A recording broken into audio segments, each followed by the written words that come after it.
Okay, happy Thursday, guys. Hopefully you are behaving for your sub. Remember, they are a guest and you need to treat them like you would treat a guest in your home. Let them know how awesome you are.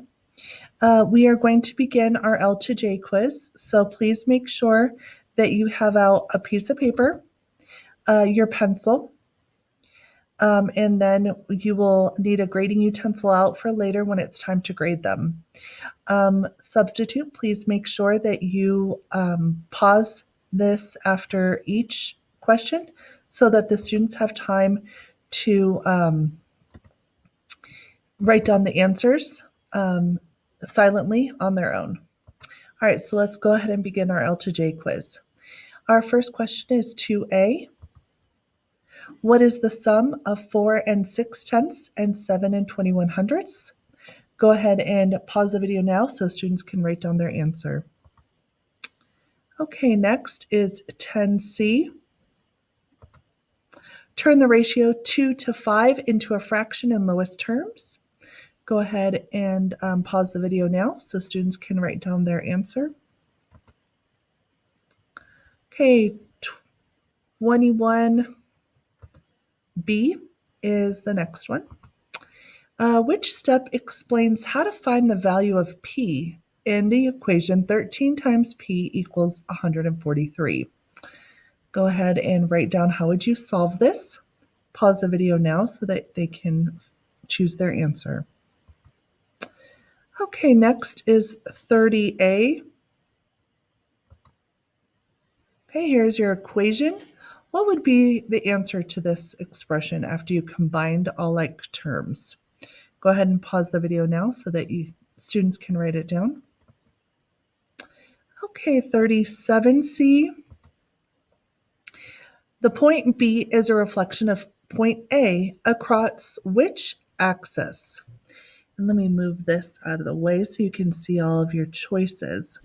We have the x-axis, the y-axis, or both the x and the y. Go ahead and pause the video now so that students can write down their answer. Okay, 43A is our next question. Okay, what is this, the net? What shape is this the net for? Go ahead and pause the video now so students can choose their answer. Okay, next is 55B. Okay. The graph shows the number of stacks sold during the first 4 games. At which game were the fewest snacks sold? Go ahead and pause the video now so that students can write down their answer. Okay, and last would be 58C. 58C. Complete Robert's dot plot by placing a dot above the corresponding number on the number line for each value in the dataset. If there's already a dot above the number, then add another dot to the dot already there. Robert's data is not included. Okay, so what you have to do is answer this question. What are the least and most hours of sleep reported in their survey of 6th graders? So you want the least and the most. Okay, now we're going to go ahead and check your papers. So please make sure that your pencils are on the floor. You have a grading utensil out, and you have switched papers with someone at your table. All right, 2A. What is the sum of these? Remember, sum is addition, and to add decimals, you need to line up the decimals and then just add them straight down. So C is the correct answer. If they got C correct, or if they answered this question correct and got C, leave it alone. If not, please draw a line through whatever letter they did have. Okay, next is 10C. Okay, write this ratio 4 to 5 in a fraction in lowest terms. I know that I can I can't divide either one of these, so 4 to 5 is in its lowest terms, and so B would be the correct answer. 21B. Okay, what would you do to solve this? Remember, whenever you need to solve for an equation, we need to do the opposite. And so this says that it's 13 times p, so the opposite would be to divide by 13. And so the answer is D. And that would get p all by itself, so then you can solve it. Okay, next is 30a. All right, when I combine like terms, I can combine the 7x and the negative x. 7 minus x would give me 6 x's. And then I have negative 7 plus 10, which would give me a positive 3. So D is the correct answer. Okay, next is 37. Okay, so point B is a reflection of point A.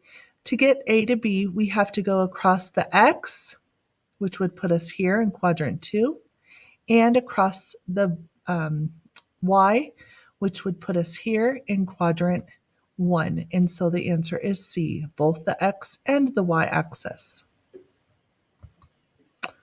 Okay, next is 43a. Okay, this is an example of a triangular prism, so that would be D. I don't know why that equation is there, but it's D. I know it's a triangular prism because I have a long body here, and I have triangles at the end of my nets.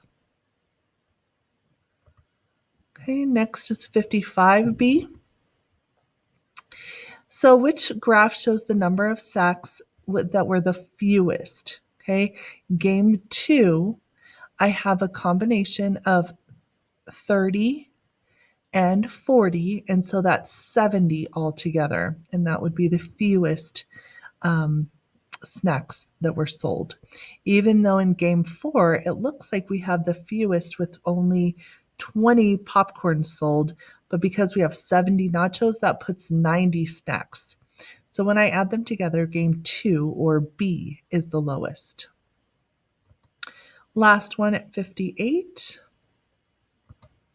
All right, so which one had the least and the most? They do have to get both of these correct in order to get the point. And obviously 5 is the least. That's the lowest number that someone said. And 12 is the highest number. Even though 9 is our mode, which has the most answers, the least number that was given is 5. The most was 12. Okay, so we're looking for kind of the range of data there. All right. Now please go ahead and write down at the top how many correct did the person's paper that you're grading, how many correct did they get? Go ahead and write that number out of 8 at the top, and then please give it back to the person. The substitute will then collect them so that on Monday we can graph them together and record all of our data in your booklets as well as the class graphs so we can see how we're improving. After you complete this, you will be silently working on a packet of review. So please make sure that you are silently working. The substitute will let you take that home if you are not finished so that you can do that for homework. All right, I hope you guys have a fabulous day. And again, I will be back at lunch. So if you need me, you can go ahead and come in. We'll talk to you later. Thanks, guys.